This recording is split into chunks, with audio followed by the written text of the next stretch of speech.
interested in the technology Ra mentioned in the raw material, known as the prana vacuum. How can we create a prana vacuum using today's technology? The so-called prana vacuum is the same thing as the idea of what you might call the quantum vacuum, is the same thing as the zero-point energy concept that many people are talking about on your planet. It exists all around you. The technology exists that you can use to tap into it in certain ways.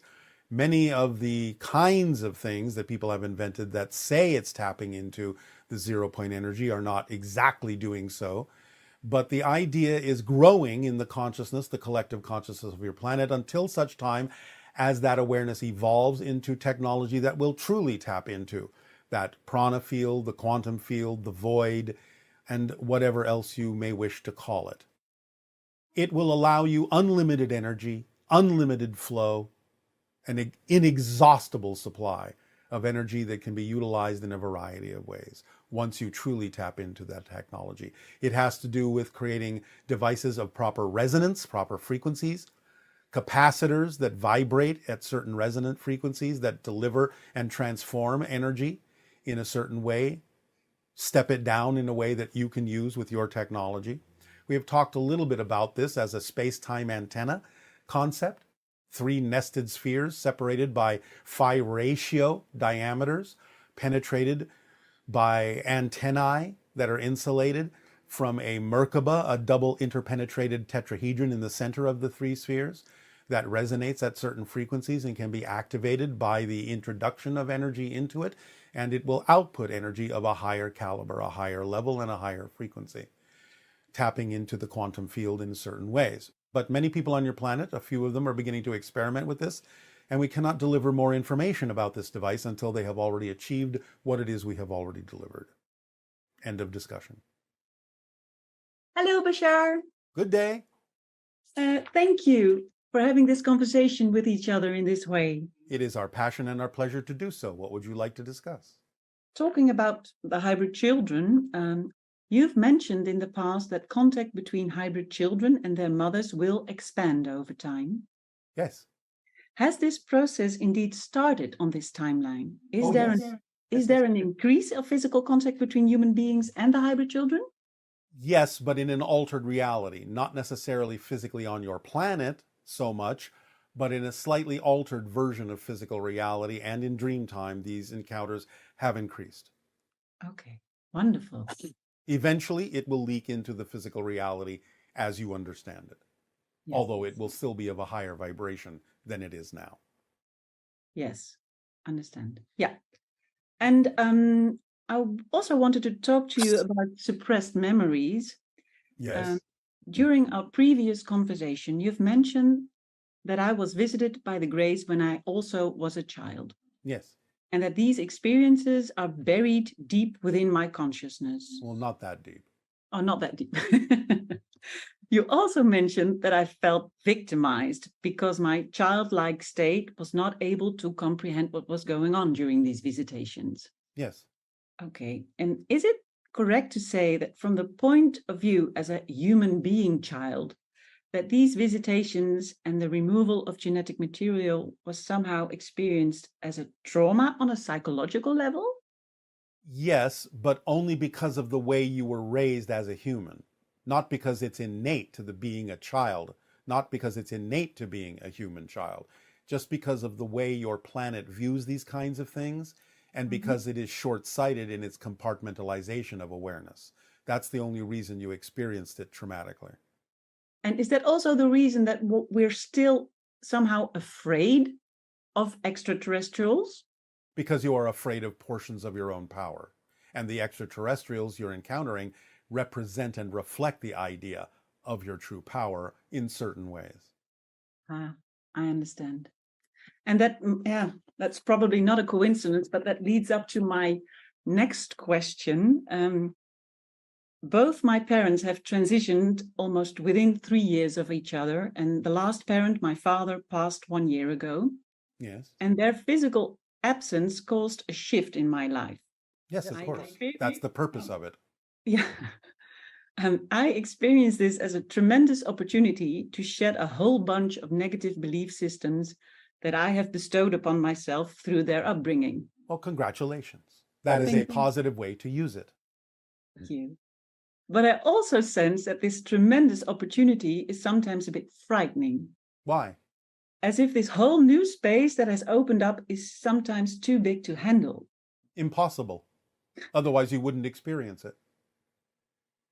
You only grow into the space you're ready for. So no matter how it looks, you're making a comparison, still using some of the outdated beliefs to view it, instead of letting go of those outdated beliefs and understanding you cannot experience more than you're ready for anyway. You can expand into it. That's why it looks that big, because that's how big you actually are when you let go of the limiting beliefs. I understand what you're saying. All I right. understand what you're saying. And I also am aware of the physical impact of this awareness. Yes. For instance, when my body is sleeping, Yes. it seems to respond to this awareness with an actual physical shock during the night that Yes. eventually wakes me up. Yes, it can, because again, your body's not used to that vibration or frequency of energy, but it can get used to it over time. And how can we do that? Can you say something about how to integrate this new space and the awareness of new space and the physical response to this? Is it just going with the flow, letting it happen? That's one way, practice in a sense, having it happen over and over again, you'll get used to it. That's one way. But one way to accelerate that is to understand or have a perspective where physical reality isn't really separate from spirit reality. It's really not so different. It's just that you've defined it as very different.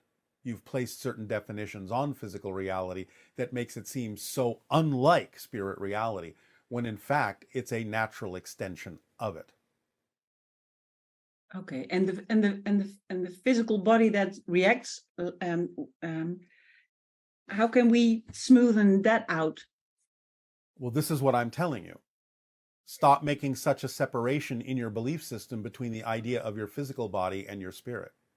Your physical body is your spirit in physical terms. It's the same kind of idea, if you wish, a crude analogy of saying ice is still water.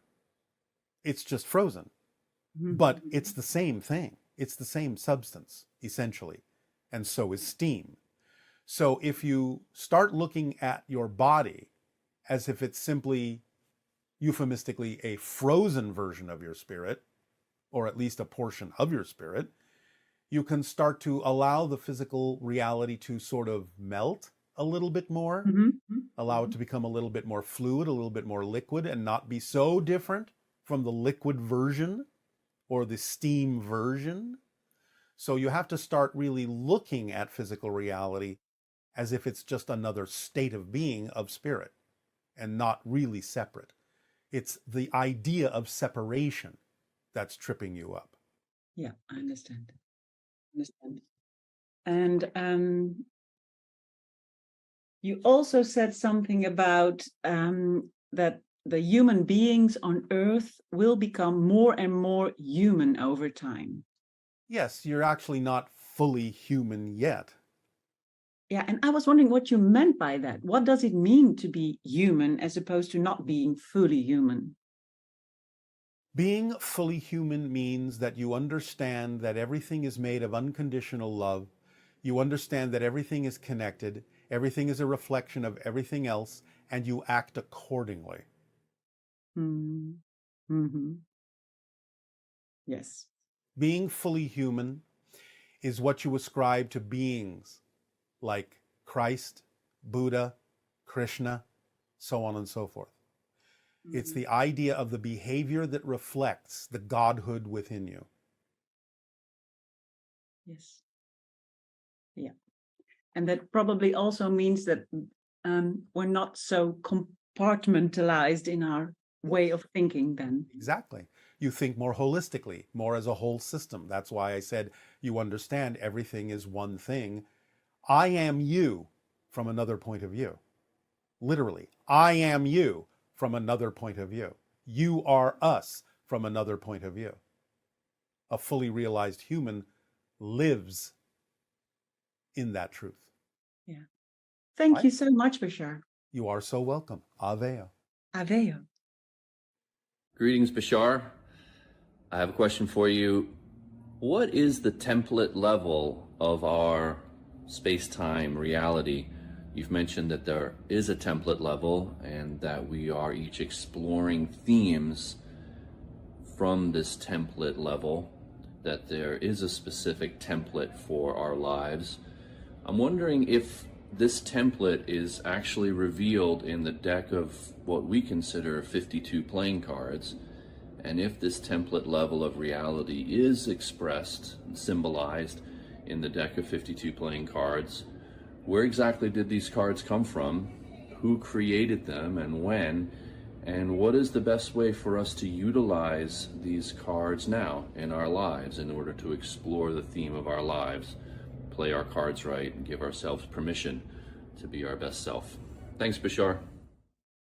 All 52 are symbolic of the template level because it can be mixed and matched in any number of ways. It's not any one card, it's all of them that represents and symbolizes the template level, which is created by the choices you make in spirit to have a physical experience.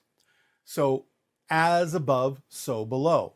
You use the energy of the consciousness field to arrange certain kinds of blueprints that will manifest physiologically as the theme you will explore in physical reality. And the idea of any kind of permission slip, like a normal deck of cards or tarot cards or any kind of divination system, represents to some degree the idea of the template level. Now, you have some freedom in that with your free will as to how you experience the template you laid out for yourself, and sometimes some things can be altered or shifted. But in general, the choices made by you as a spirit will be played out as the cards you are dealt.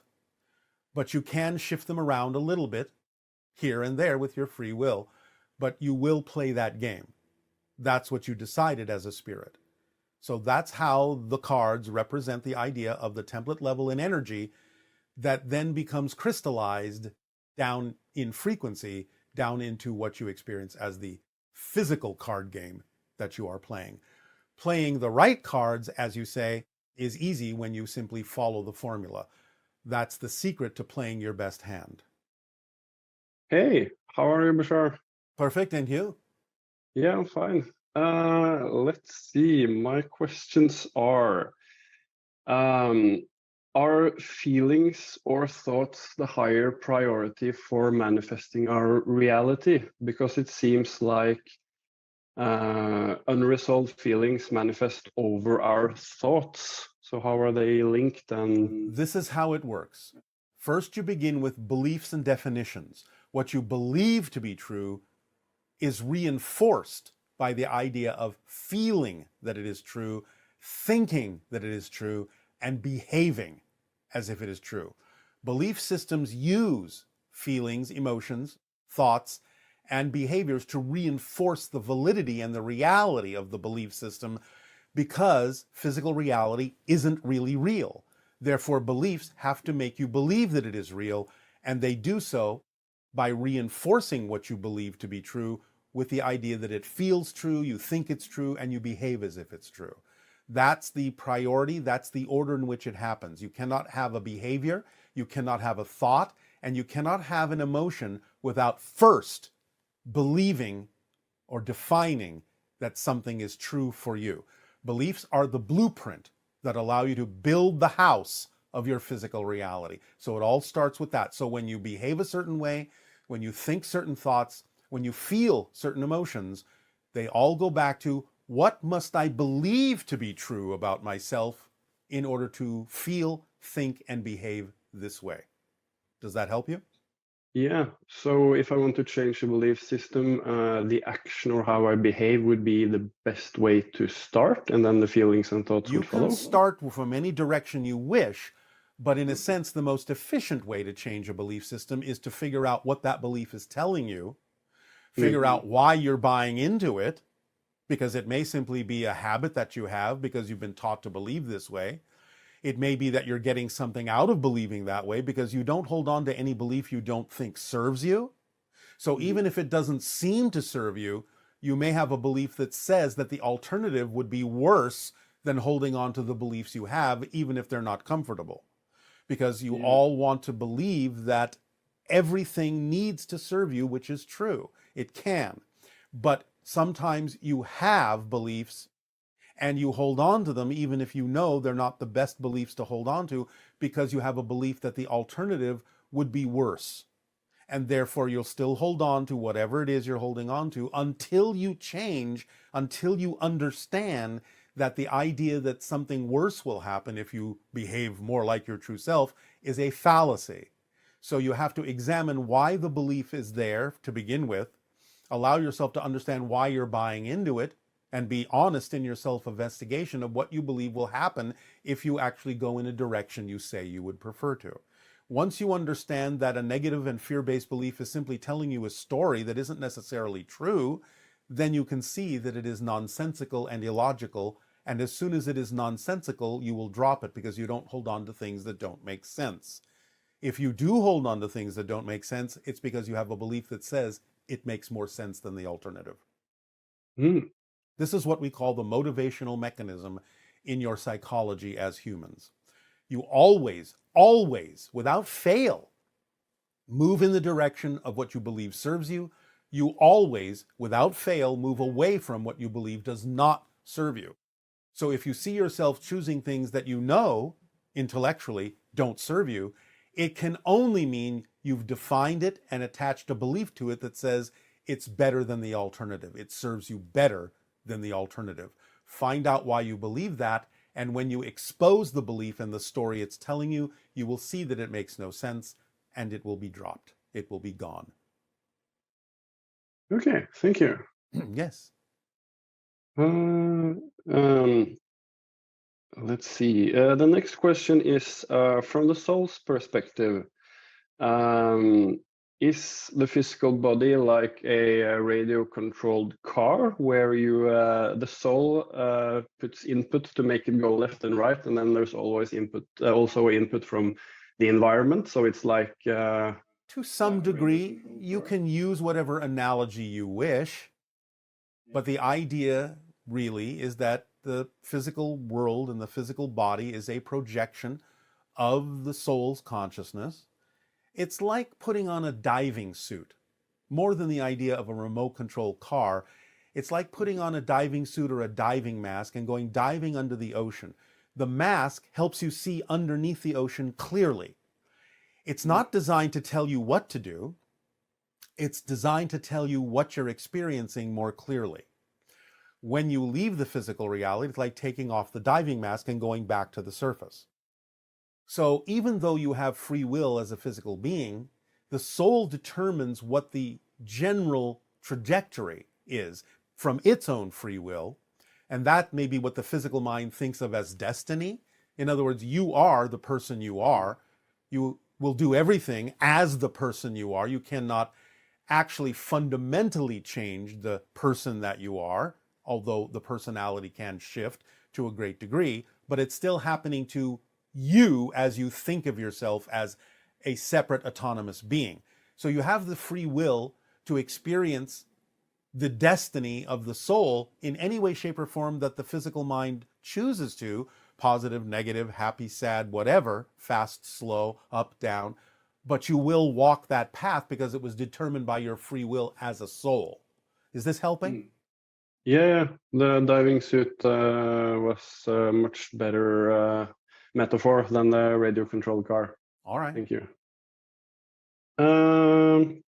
Two more questions, really fast. Yes. When a soul wants to have an experience here on Earth, and many souls wants to have an experience here on Earth, who gets priority? There is no need for priority because there are a multitude of infinite parallel realities that can have a similar experience. Okay, and then the last question. On your planet, do you fart and do you laugh at your own farts like humans do? We laugh, but we don't eat, so we don't fart. Okay. Yeah, I think that was all. Thank you All very right. much. Thank you, Aveo. Aveo. Good day, Bashar. I would like to know about the Bosnian pyramids, the ones located in Visoko, and like who built them and for what purpose, and yeah, anything you can tell me about the pyramids in Visoko in Bosnia. Thank you. Pyramids around your planet at a certain time were all built relatively close to one another in time, around your 10,500 years ago. The idea is that they were energy collectors to balance the Earth that had gone through a catastrophic change when it was impacted by a cometary body that caused the annihilation of your Atlantean civilization. And therefore knowledge and energy was preserved in many pyramids around the planet. And also they were used as an energy balancing system to bring the planet back into alignment so it could recuperate and heal. There are other things that they were used for, but we will not go into that right now. Hello, Bashar. And to you, good day. I'm very excited to be here. Thank you for talking to me. It is our passion and our pleasure. What would you like to discuss? So I've been following my excitement more and more since I kind of started to listen to you speak, and it feels really great. And I've been doing some like bigger and some smaller changes, and I'm following your advice of this thing of basically following my excitement more moment to moment, because there's no like one big thing in that sense. All right, now do remember the entire formula, not just follow your excitement. There's other pieces to it, yes? Yes, I know. All right. And I think what I'm like, one thing that just as an example that I quit one job that I felt like I was not excited about at all. All right. And now I have more free time, which is fun.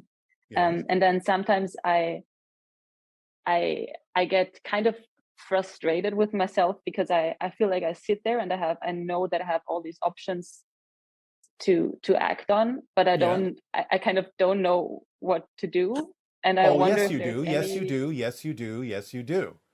The idea, again, isn't that complicated. Don't overcomplicate it. If you have different options, decide for yourself which one is not only more attractive, more exciting than any other option, but which one can you act on? Which one can you do something about? If it seems that more than one is equal, you might as well flip a coin. Remember, synchronicity comes to bear in this, because if you flip a coin and say, all right, heads option A, tails option B, and you flip the coin, one of two things might happen. Let's say it lands on tails, option B, and you find yourself going, oh goody. Or you find yourself going, oh, I wish it had been option A instead. Oh, I wish it had been option A. Then you will know that that was the one that was more exciting. Or if you do head down a path that isn't necessarily the most exciting path for you at that moment, synchronicity will create certain circumstances that will turn you around in the correct direction. That's how it works. It's an automatic mechanism. So you don't have to sit there and wonder and be frustrated. Just act on whatever you are capable of acting on that contains more excitement than anything else, as far as you can determine, and let synchronicity guide you with the red light, green light aspect of its being, of its nature, which means it will bring you opportunities you can act on and take further, green light synchronicity. It will prevent you from acting on certain things that are not the correct path for you right now, red light synchronicity, just like you follow your traffic lights when you drive. You understand? Mm. So the starting and stopping is the way synchronicity guides you. No, not right now. Don't act in that direction. act in this direction, whatever you can act on. And you have to use your imagination, be very creative about the idea of what it means to take action on something in every way that you possibly can that has to do with that thing you say excites you. Even if you have to simulate the reality, that's taking an action on it. Mm. Let me give you an example that many people on your planet have used. There are many people who you call celebrities that are famous. But you will hear stories from many of them that before they were actually able to literally do what it is that they now do that they're famous for, they acted it out. They simulated it. Even sometimes going so far for someone who might be a public speaker in an auditorium or a game show host or a late night interviewer as to go into a space, set it up like it's really happening, even to the level of putting fake people in the audience, maybe even just cardboard cutouts, and doing their routine as if it's really happening. Because then you're training your body to get used to the vibration of the reality of that, and that will make you attract it more strongly by doing anything you can to simulate anything you can to take an action in the direction of what excites you more than any other choice. And when we talk about that, it can also be very simple things. We don't mean when we say follow your passion, follow your excitement, that it has to be a grand project or come with trumpets or be a life-spanning career. Ta-da, here's your passion. No. Every day you have little options, simple options. I can take a walk. I can read a book. I can have lunch with a friend. I can watch a movie. Just choose the one that has more attractiveness, more curiosity, more excitement, even just the tiniest bit more that you're able to act on than any other one, and just do that first.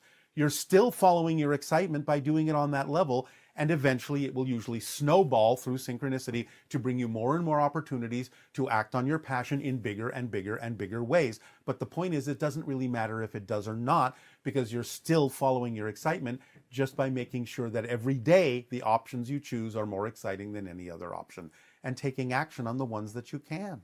That's all there is to it. You don't have to make it a big mystery or overcomplicate it or overthink it. That's why you're frustrated.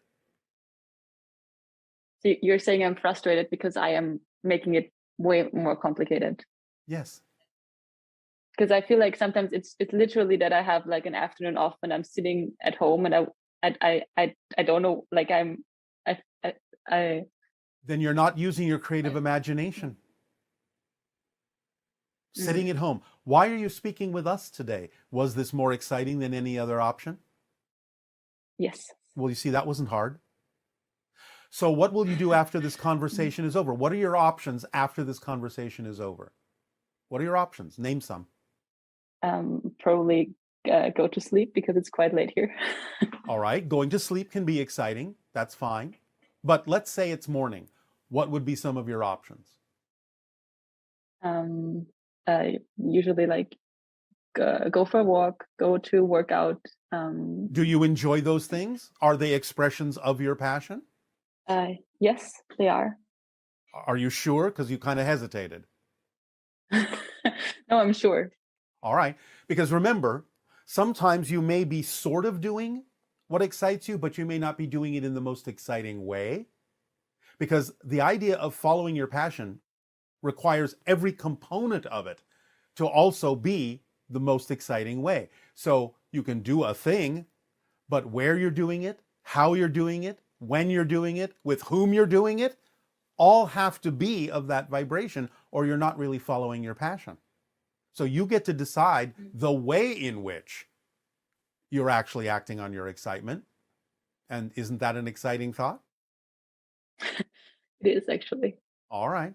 So just make sure that whatever it is you choose to do out of the options that you have, whether it's taking a walk or working out, you're doing it in the most exciting way as a whole system. All the components of it are being done in the most exciting way. And if you can't find that one of the components is the most exciting way you would prefer to do it, use your creative imagination to create your exciting way of doing it. Yes? Yeah, I think that what you just said with the creative yeah, that actually helps a lot. I've never thought about it that way, that I All have right. the power to do that. You do. You do. So Mhm. if that makes things more exciting, then you're on the right path. Yeah. Does this Thank help? you. Yeah, that helped a lot. Yes, it really did. All right. Does that serve you today? Yes. Then we thank you for your interaction. Aveo. Thank you. Have a great day. Of course, always. You too. Thanks. Bye. Why would I have anything else? Sorry? Why would I choose anything else? Oh, yeah, that's makes sense. Yes, I know. That's why I said it. So go I see. and Yes. don't choose what doesn't make sense. I will. Thank you so much, Bashar. It's up to you. Thank you. Hi, Bashar. This is your friend Andra. A while back, you told us that the Sasani people are akin to the honeybees that collect the energetic nectar from different civilizations and then spread the honey around through the universe. So I would really love it if you could give us the Sasani word for honeybee and anything else that you might feel inspired to share about this particular archetype. Thank you. I love you. And Aveo. Well, we don't actually have honeybees on our planet. So we don't have a word for honeybee in that sense. However, there are animals that do form energetic webs, energetic connections to different forms of life on our planet. So we suppose that would be a relative equivalent. In our ancient language, they are called a type of seed that goes back to the idea of the original seed that formed the telepathic web between us all, and therefore they are referred to as Shavikwa, which means the light seed, the seed that connects us all in webs of light. So Shavikwa can be the closest analogy to the idea of that which connects all and spreads that vibration throughout a society, throughout an ecosystem, so to speak. So Shavikwa can be the closest analogy to the concept of a honeybee in that context. Bashar, thank you so much for speaking with me today. You've just been a lighthouse to me in my life, and I'm so grateful for this opportunity. It is our deep appreciation to co-create this interaction with you. What would you like to discuss this day? So it's been my highest excitement to puzzle together the true story of Lilith. I feel there's some crucial insight I'm missing. You have said before that she may come through at some point to tell her own story. Is there any clue you can give me to better understand her and her significance?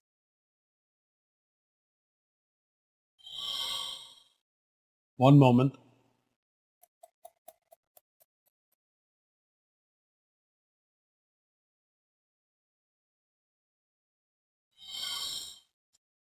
Connections to nature are of prime importance to understand the story of Lilith. The idea of Lilith is someone who expresses an energy that is not dissimilar from the idea of the future hybrids that are connected very strongly to nature and who go through different levels of mastery to connect more strongly with all expressions of physical and non-physical reality. So Lilith is a story of self-empowerment, especially for the female energy expression on Earth. And so investigating and adopting anything that has to do with the expression of self-empowerment as an expression of your natural self will help you move forward in understanding the story of Lilith. Does that help you? That is so brilliant. Thank you so much. I will need to take some time to digest that. That's just brilliant. Thank you. All right.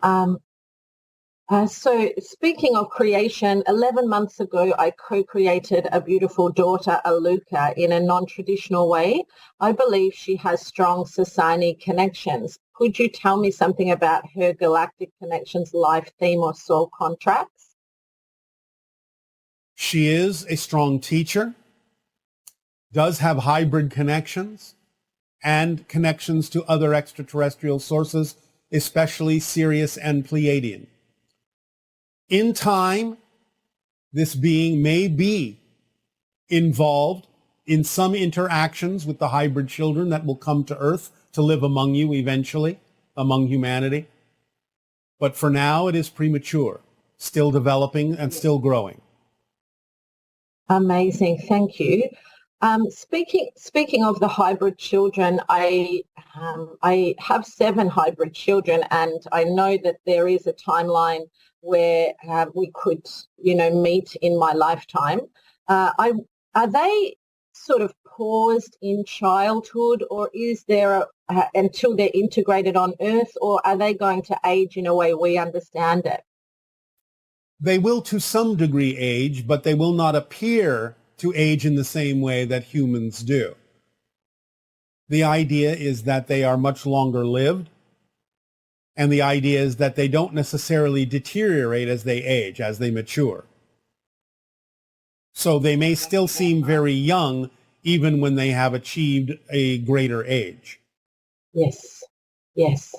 And in terms of the potential of the timeline where we could have contact with them in a physical way, is that strengthening in possibility as we move through the window of open contact?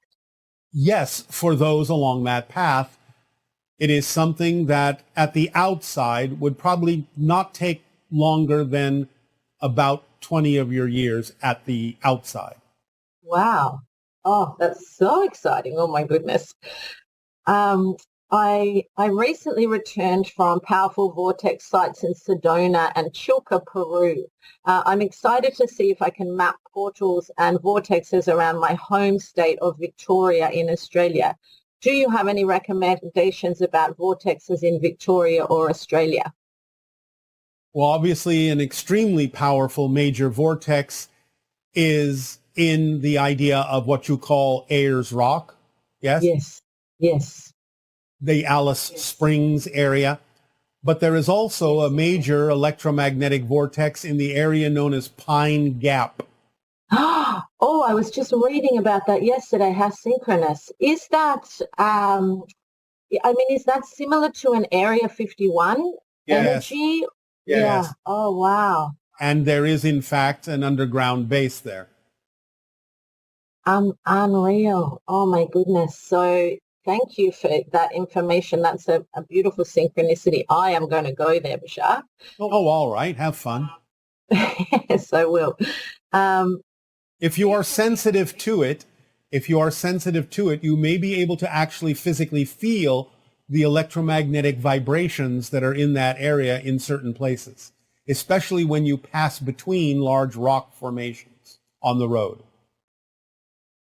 Amazing. I mean, for some reason, I had felt that Australia didn't, was not such, like, as I returned from Sedona and Peru, I felt so invigorated by the vibrations there, and I felt a little bit disheartened when I came back to Australia, and I decided that wasn't a positive way to feel. So I want to be able to locate the high energy sites here, and Uluru, obviously, yes, I've been there. It's so fantastic. But Pine Gap, wow, I'm really interested to.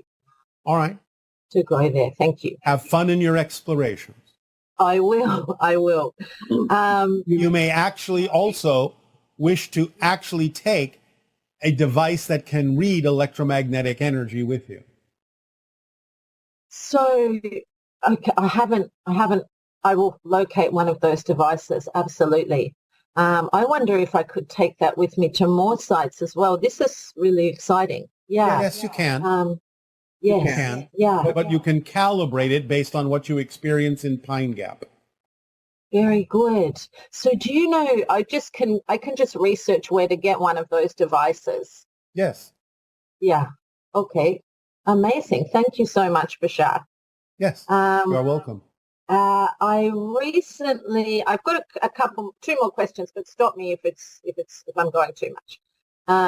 Recently, I have been integrating my multidimensional selves. I've connected to counterparts in Orion, World War II, sort of ancient Roman Judea, and I'm starting to have strong impressions related to more recent military episodes in the Middle East, which seems odd to me because it's contemporary. Are these counterpart experiences, or is it a montage of media I have digested in my life? There is some counterpart experience you are picking up on, yes. Oh, okay. It is a counterpart that is more strongly living out some of the ancient Orion connections. Yes, yes. Beautiful. That makes perfect sense. Yeah, it was that last, it felt very aligned to the Orion story. Yeah. Yes, there are many stories that are playing out on your planet at this time.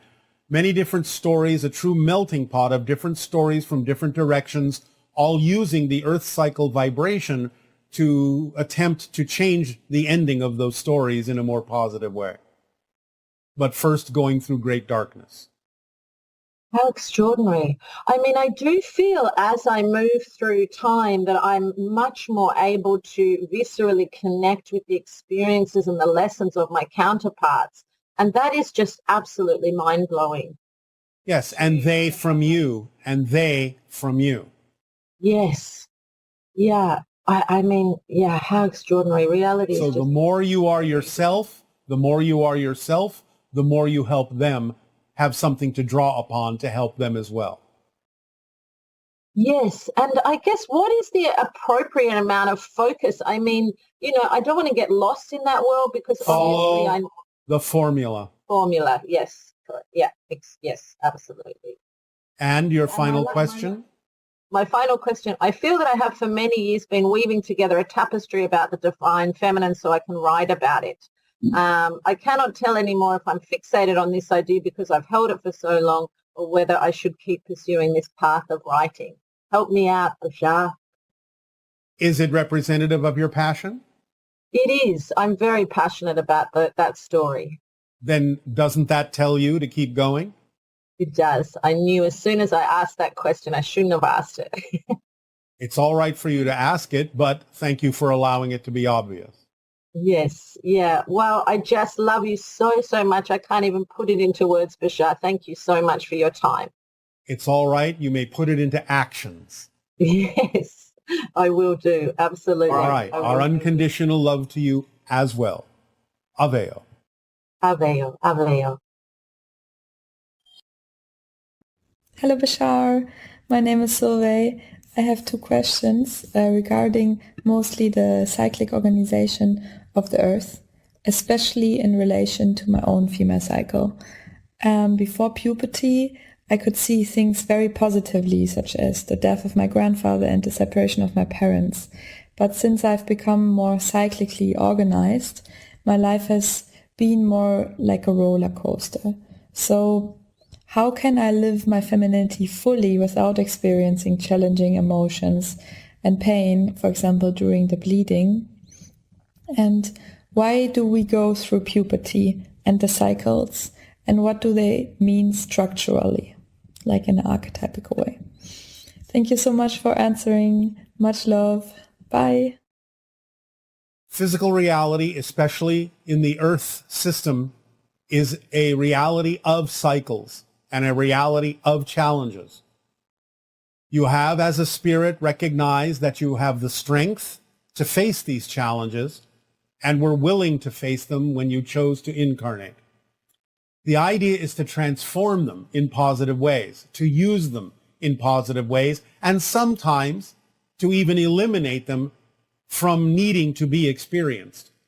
But remember that if you experience them in a painful way, that is resistance to the experience, rather than using the experience to flow in a positive direction. Find ways to define these challenges in positive ways, how they can benefit you energetically, how there can be lessons learned from them that will allow you to transform other situations in your life, to use the challenges you go through in other areas of your life to know that you can face these challenges and transform them in more positive ways. So you can use these smaller challenges to allow yourself to overcome bigger challenges and transform them in positive ways. It's like a stepping stone to something bigger.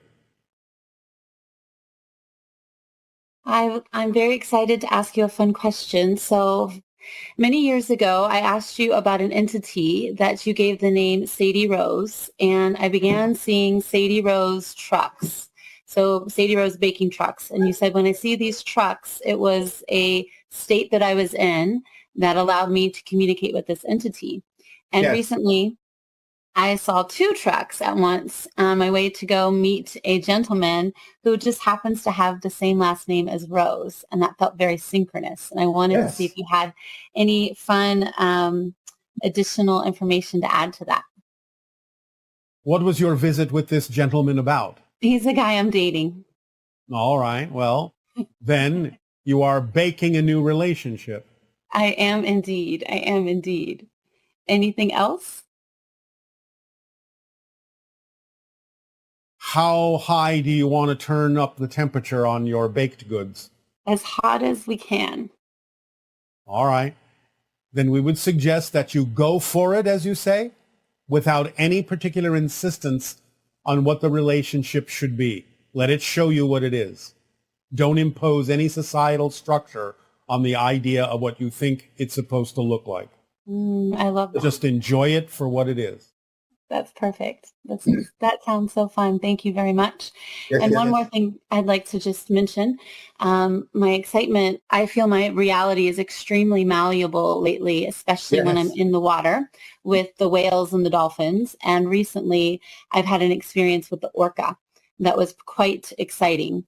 And I Yes. just wanted to ask you if there's an amazing experience where I felt deeply respected by them. It felt very, very a strong sense of reverence from them to me. And Yes. I wanted to ask you if you had anything to add about that. Well, as we have said, an analogy would be that the orcas are the samurai of the sea.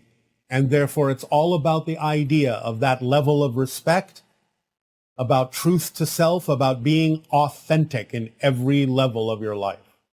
Ooh, I love that. That word has been so resonant for me lately, authenticity. It's been a beautiful experience to be fully myself and authentic in the most amazing ways. So thank you for that. That's all I have. Thank you, Bashar. All right. We thank you.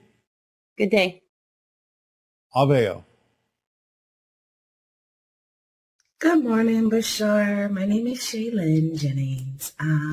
So my question is, what aspects of my life should I be focusing on over the next 6 to 12 months that are for my highest good, that will serve my soul's purpose, my heart's desires, the greater good of us all, of the greater energy, the universe? And secondly, Bashar, have you visited me? I have been on my channeling journey, practicing, trying to focus in and bring in higher level energies of light and love. And I heard the name Bashar. Like, this was literally like maybe 2-3 days ago. So have you visited me, Bashar? I'm not tripping, right? Thank you. Look forward to hearing from you. Bye. Following the formula, of course, acting on your passion is the answer. And again, if you don't know what that may mean, then start small with everyday things. This is simply the idea of your, shall we say, blueprint informing you that you had set up this connection today. So you got in a sense, precursor of this conversation. You felt the leading edge of the wave of this connection 3 days before it actually happened, because you are sensitive to energies and allowed yourself to pick up on the idea of making this connection this day. So you are expanding your senses and increasing your sensitivity to pick up on things that have not yet actually manifested physically, because everything exists in spirit first, as above, so below. But sometimes the below has a time lag to it, and you will pick up on the energy in the non-physical reality of something like this conversation before it actually manifests in physical reality. So no, you are not tripping, as you say. You are picking up on our energy as we are having this conversation today, but did so 3 days earlier. And what is the best approach to the art of acting in order to achieve the greatest performance? Please explain if it has to do with channeling, which it may not. Is the actor channeling a person that is simultaneously existing in a parallel universe, or is the actor creating something new? Perhaps even a completely different and new person, new in regards to this plane that we know time to exist in. We have to be cautious about the idea of your terminology when you say completely new. There may be an infinite number of combinations that are completely probable and possible for someone to bring through in a form of channeling, which is what the best acting actually is, in tapping into parallel reality versions that can be representative of the different characters, in the sense that you may be combining from different parallel realities and presenting a new character in that sense, in the new combination of tapping into different parallel realities to create that character. You could say, in a sense, that the character is new, a new expression, one of the expansions of the idea of how creation expands, because it's a new relationship, it's a new perspective, it's a new experience. But it's made out of a combination of things that already exist. And in that sense is not completely new, but it can be a new expression in the way that you understand that term. Acting on the level that you're talking about is channeling, although channeling is not acting. Okay. And did Atlanteans live much longer than we do now? For example, the Sumerian texts refer to kings that reigned for many thousands of years. Well, those are not Atlanteans, although Atlanteans did live longer in general. 120, 150 years is not uncommon for the Atlantean biotype. The Sumerian king lists have more to do with the idea of the Anunnaki and other extraterrestrial forms that did have, in fact, multi-millennial lives. And were Atlantean aircraft balloon oriented, or did they use crystals to levitate or propel air, or by land or by sea? It was kind of an odd combination of both in many cases. They did have lighter than air vehicles that were aided and assisted in their propulsion by the idea of vibrational means. So you could say, in a sense, that they used some of the science of levitation to move the lighter than aircraft around most efficiently. And did the dinosaurs look the way we've interpreted them from fossils, or were they all furry or feathery or fluffy and just look like big animals and not terrifying lizards? Well, again, some of them may have presented what to you would still be very scary appearances, regardless of the fact as to whether they had feathers and fluff, because they were still large animals, and many of them were carnivorous and predatory. So the idea is, yes, you are beginning to learn, as many of your scientists know, that many of them did begin to sprout the idea of feathers. Hence, those branches evolving into what you now have as birds. So the idea is still, much of what you understand now in your modern times is relatively accurate, though you still have a lot to discover about them.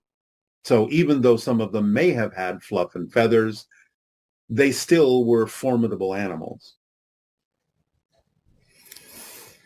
Okay, and can you talk about our moon and the origins of how it was created and came to be?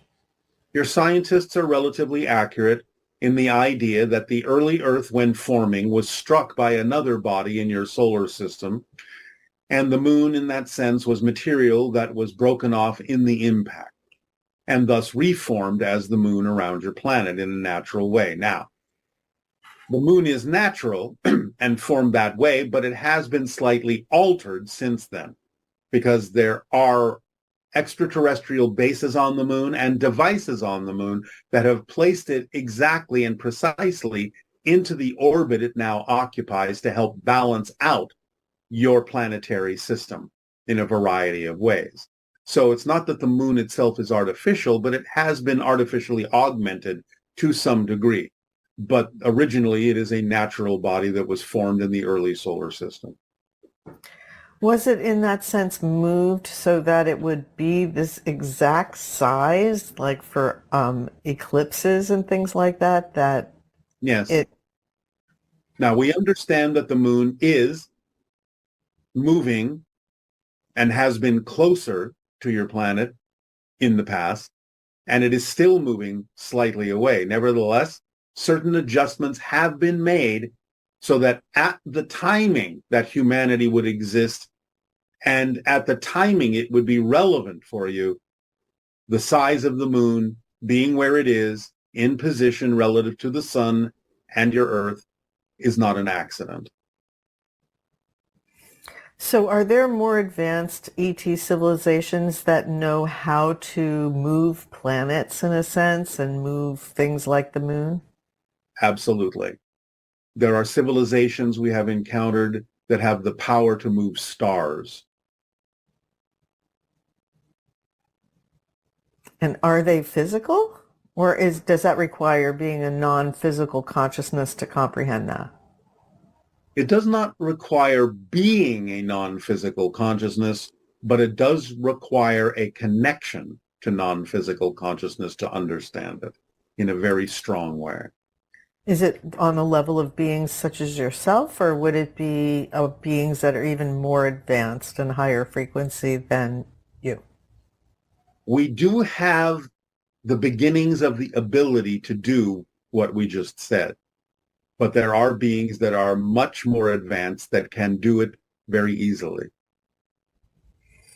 And does that also fall under the idea of terraforming planets?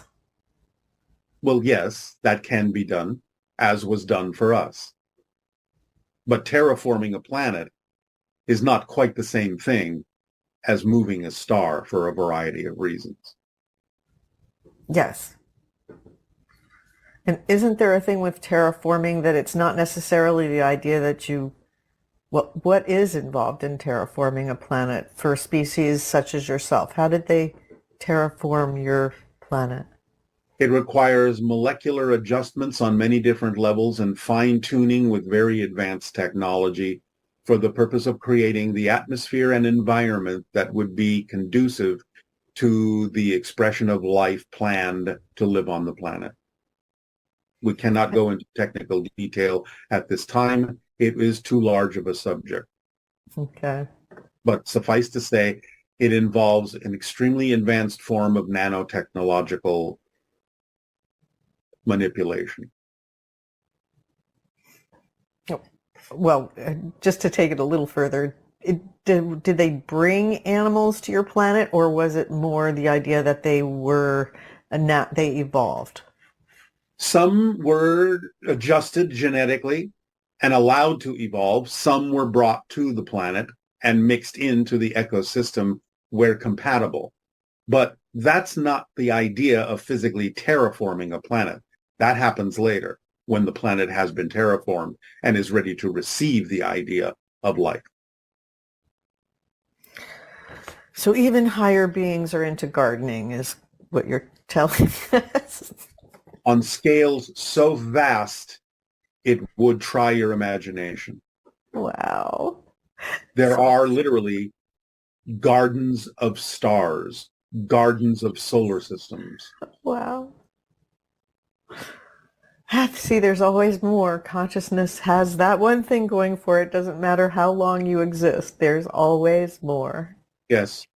Though it is not something that we ourselves can do, there are also artistic arrangements, if you will, gardens of multiple dimensions. We have heard of this from those that have experienced it. So at some level, this becomes one amazing amusement park, in a sense. If you wish to look at it that way, it becomes one expression of beauty.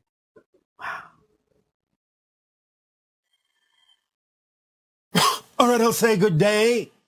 This transmission we have titled 1 Minute to Midnight. Now, your society has coined this phrase in accordance with what it calls a doomsday clock, meaning how close are you in the entire global interactions going on your planet to the concept of self-destruction. How close are you to self-annihilation? Counting down the idea of an hour before midnight, they have said that you are now 1 minute to midnight, and maybe even less than that. Looking at all of the turmoil going on your world, and the idea that you are extremely close to a dangerous level of interaction that could lead to self-annihilation of the human race. But we would like to take that concept of 1 minute to midnight and reframe it in a different context to the idea now of those who are pursuing the expansion of consciousness, pursuing the idea of their spirituality and the adoption of more of who they are in the expression of their day-to-day lives, and reframe the concept as how close you are to open contact for those who are walking that path. So you are 1 minute to midnight, very close. At the stroke of midnight, that represents the idea of the moment when open contact truly begins. And so you are 1 minute away. Now, this clock still moves a little bit slowly, for there will be upcoming transmissions when we will say you are 30 seconds to midnight, 15 seconds to midnight, and then a countdown to the idea of contact. But right now, for those who are walking the path, for those who are exploring their spirituality, for those who are willing to be more of who they truly are, it is 1 minute to midnight. So, it is 1 minute to midnight, children. No time to be asleep in bed. Time to wake up. Time to move ahead. It is 1 minute to midnight, children. So be prepared. It is time for you to move forward. Time that you begin to care about all the things that surround you, about your connection to nature, about the idea of nurture, so that you can be who you are in the world, so that you can connect more strongly to those around you, so that you can be of service to the earth, to humanity, to nature, to the stars. It is 1 minute to midnight. Contact is close at hand. Allow yourselves to connect to the air, to the sea, to the land. It is 1 minute to midnight, children. Allow yourselves to know that if you are willing to be who you are, you don't have far to go. To allow yourselves to interact with the beings that surround you all the time, that have been willing to assist you, willing to engage with you, if you would but find the time. It is 1 minute to midnight, children. Listen closely to what we say. The idea of spirit is not so far away. The idea of contact is not so far away. The idea of a new world is not so far away. It is 1 minute to midnight, children. Time to awaken. Time to open your eyes.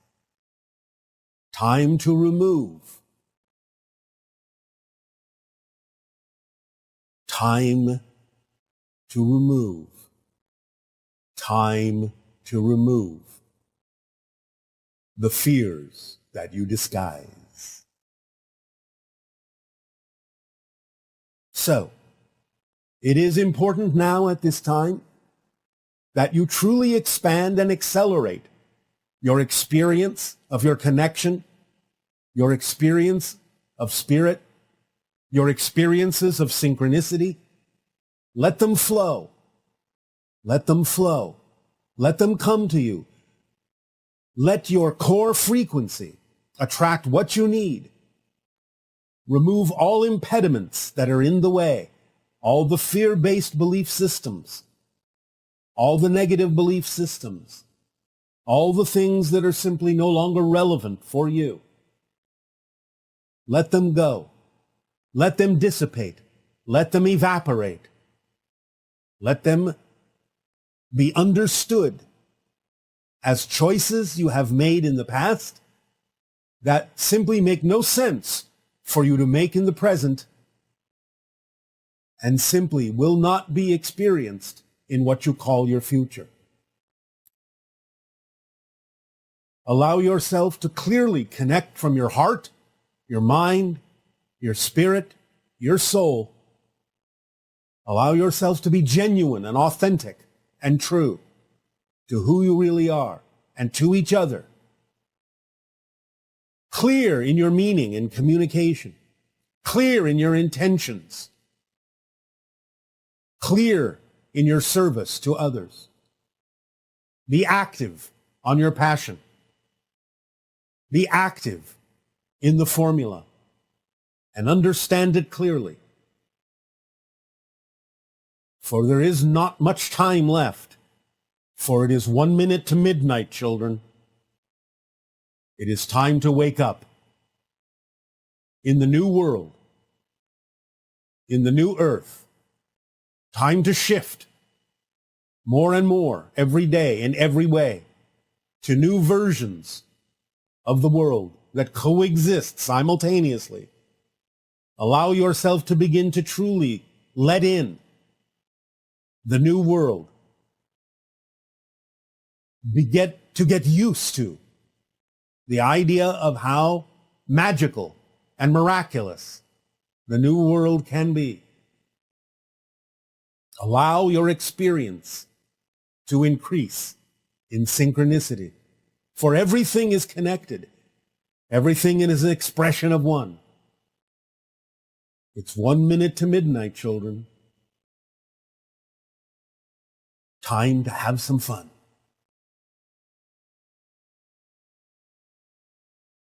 So set your watches, set your hearts, and set your minds to this new timing. It's 1 minute to midnight. Tick tock, tick tock, tick tock.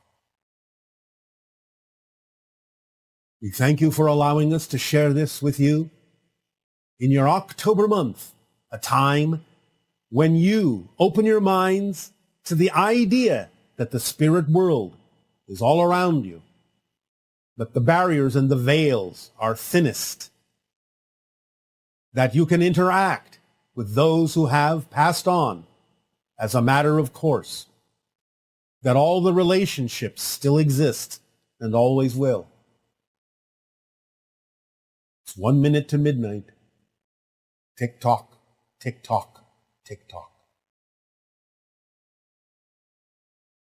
We thank you for allowing us to share this with you this day. Get into the spirit of the season in all the ways that you can take that meaning.